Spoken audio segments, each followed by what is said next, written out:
Strauss, but that's about all I know, so. Cole, again, I'll give you 5 minutes, and I'll try to count you down. Okay? Hi, my name is Cole Pettit, and I did my topic on the change in Richard Strauss's composition style over time. So originally, when I first designed my topic in the beginning of the summer, or whenever I actually created this as my topic for my EE, what I wanted to do was I wanted to look at Strauss's entire career, which would encompass all of his different types of work. He was very involved in opera, in something that's called tone poems, which it's basically just, it's not a symphony, but it's a longer orchestral work that involves many different themes and sections to evoke different feelings. And he also did a lot of work with individual pieces. He has 2 horn concertos, which is what I know it for because I play the French horn myself. And he also has many other pieces for violin, string quartet, oboe. It's a wide variety. And so when I actually sat down to talk about my extended essay with my advisor, what I found out is that if I wanted to encompass all of his works, I would need a much longer paper than one that was just 4,000 words. So what I had to do is I sat down, I decided to look at benchmarks of his composition to determine how his style had changed. And what I did is I looked at his 2 horn concertos, because not only do I play horn like I mentioned, but he wrote the first one when he was 19, and the second one 60 years later when he was 79, which was right before he died. So these represent to me the beginning and end of his compositional style, and there's such a great change between the two, or at least that's what I thought in the beginning, in 60 years worth of life's work. So then I had to further narrow it down and just look at the 2 horn concertos, because I couldn't even look at 3 other pieces that I was originally going to. And to fully understand how his style changed over time, I had to delve a little bit into his life and his background. So he was born to a father who played in the orchestra under Wagner, and I'm sure most of you guys know who Wagner is. He was very famous for his operas, including the Ring Cycle, and he was a very influential person in Strauss's life as well, in terms of Wagner really liked some of Strauss's works, and Strauss drew a lot off of Wagner's works when he was in his later 20s with some of his more modern pieces. And when he first started out with his composition, his first horn concerto was written very much in the style of the Romantic period. And what that means is that he drew off of more earlier music as opposed to the modern, more progressive tendencies that were happening during this time. And part of the reason that he did this is because his father disapproved of modern music. He didn't like Wagner's operas at all, and although he played in his orchestra, he hated the music. But he really admired his father, and he looked up to him, and so he wrote this horn concerto in the style of the Romantic period, and he allowed his own little modern tendencies to sort of creep in there, but it wasn't like this big main thing. And his father actually didn't like the piece, and for a couple reasons, one of which was that there were too many high notes and he couldn't play them without feeling like he was going to screw up. But he started out in very much in that Romantic style, and then he came into contact with different operas such as Wagner's and Weber's.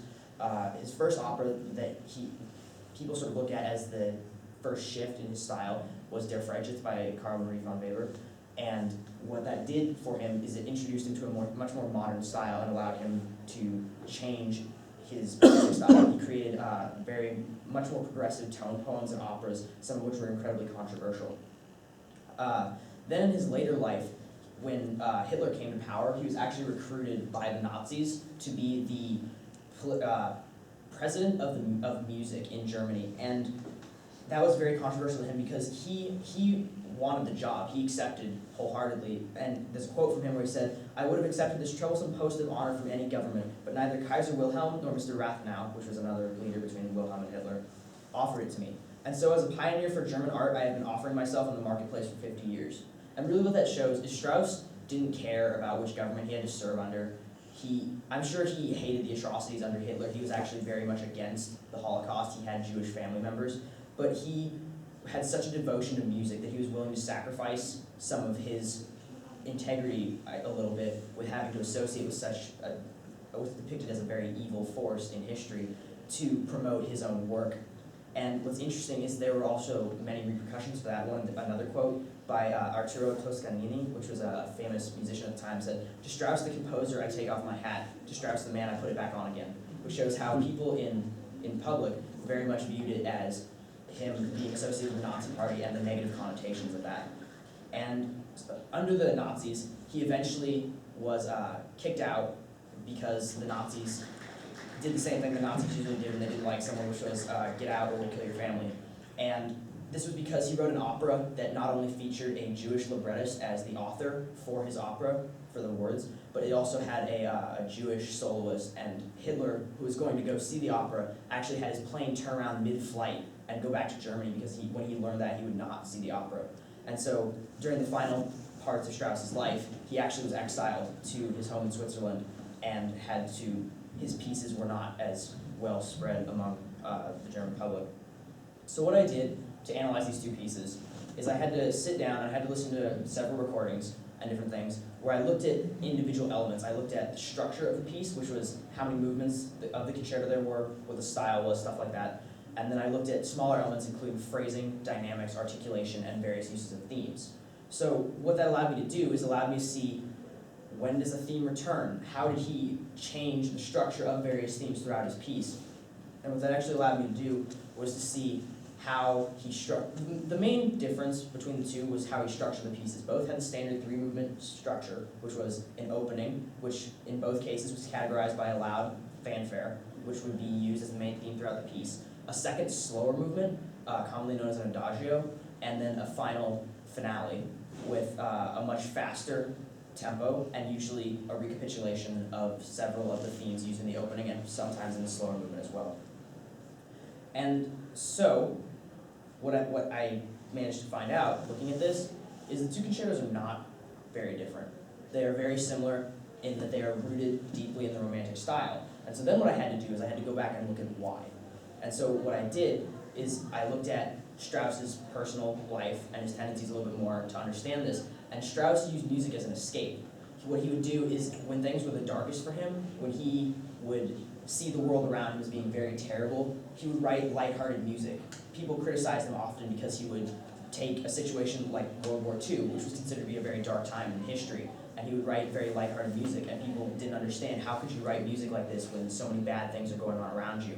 But really what it was is not because he just didn't understand what was happening or because he liked what was happening. It was really because he had this love of music and because he used it as a symbol of hope to the people that he was providing it to.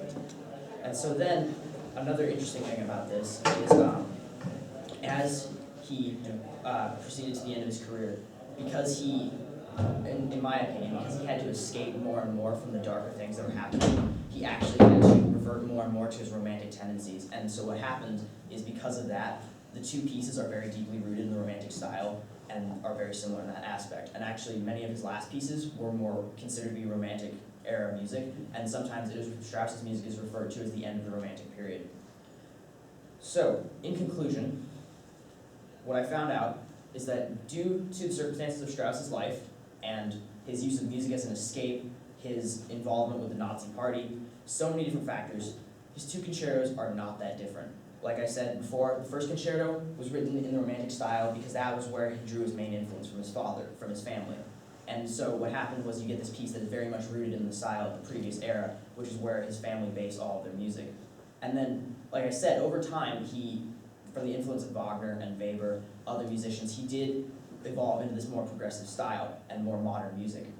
He introduced a lot of chromaticism and atonal pieces into his works. And so what that does is it actually, instead of Strauss starting at Romantic music, ending at Romantic music, flat line, what you have is you have this very interesting arc that is not very common among composers of how he changed to a more modern style and then he returned again to a Romantic style in the form of his second concerto, his piece. It's called The Last Four Works. But in the middle, like I said, you have great operas like Der Rosenkavalier and tone poems, Till Eulenspiegel, Ein Heldenleben, that very much are set in a more modern style of the early 1900s. And then, like I said, the second concerto represents the return to Romanticism as he really needed to escape from World War II and find solace in his music. And so, because of that, you have two pieces that, although they were written 60 years apart, are not that very different. Thanks.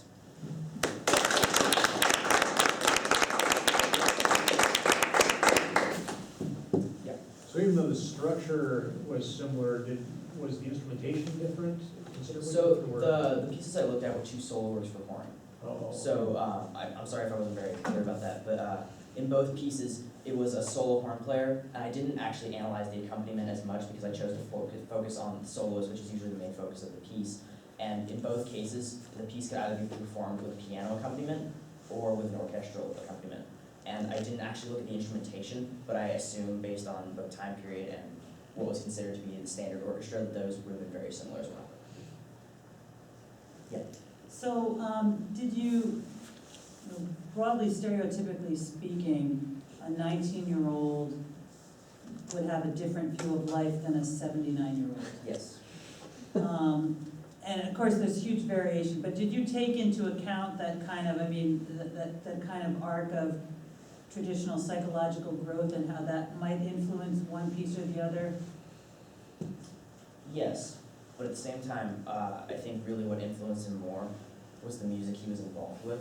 And so his involvement, like I said, with Weber, Wagner, various modern operas, newer composers, he did transition both from his life experience and from that to a more modern style. But I think what's interesting about Strauss is, like you were saying, how most people would continue developing with more life experience. Instead of continuing to change and maybe even create some new style off of modern music, he instead reverts to a much more conservative style like he began with.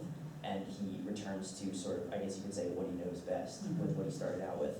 And I think that's very interesting because he doesn't choose to continue going on and instead stops the development, but then develops on what he already worked with before.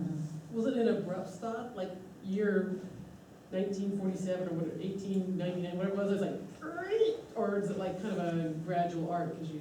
Well, I mean, that's a very interesting question because with the first horn concerto, it's a very romantic era piece, right? But it also, like I said, you can pick out individual points within the concerto where there are modern tendencies. The second concerto, same thing. You can take this romantic era piece of music, which is written in the 1940s, which is very strange in terms of romantic music, and pick out very specific spots where you could take that back to a style he used in his operas, or something that was more widely used during a more modern period of music. And so I think it's hard then to delineate between the two and to say this piece is entirely a romantic piece of music or this piece is an entirely modern piece of music. So I'd say instead of having a very abrupt stop, you have a much more gradual shift.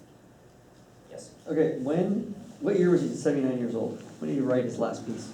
I believe it was 1942. So right during the war. Yes. Okay. Did he write the romantic pieces after Hitler asked him to step down? Did I remember that right? The second concerto, yes, was written after Hitler asked him to step down. It was written Okay. while he was exiled at his family resort in Switzerland. He Okay, built sorry. himself. The first piece was written long before even before World War I had happened, Right. and it was when he was just starting out with his composition in school. Okay.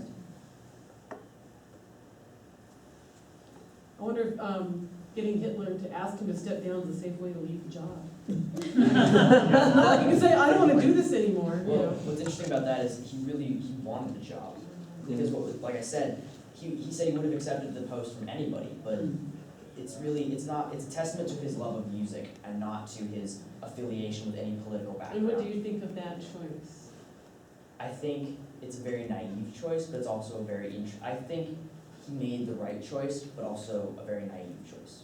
I think is the best way to put it, because in terms of to promote his own music, that's what better way than have the government sponsor you to put out your music out there. And I think it's great that both the government, even though it was Hitler's terrible Nazi party, and Strauss both wanted to spread music and art to the people of Germany.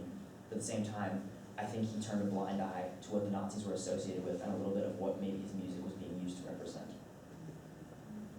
And not everyone knew what Hitler, it's easy now, but 1934, 1933. Well, also, Strauss actually did know quite a bit about it because Oh. when Hitler would sign a bill or something, or he'd want to, get everyone's approval that it was okay to go gas millions of people, he would have all of his ministers sign a bill or something like that. And so what was interesting is Strauss actually got around that by either not signing or abstaining, which is an interesting choice because even though he did not want to be politically affiliated and he focused on his love of music, he still chose to stay out of the Nazis' inner dealings. So you knew what was going on. Yes. Wasn't his whole family also like in Yes, exile and house he- arrest under He, Hitler? his immediate family was under house arrest. His wife's mother actually died in Dachau, I believe, which was located less than 3 miles away from his house where he was exiled. So he visited there to try to get them to release her. So he obviously was very aware of the suffering going on so close to him. Wow. Any other questions?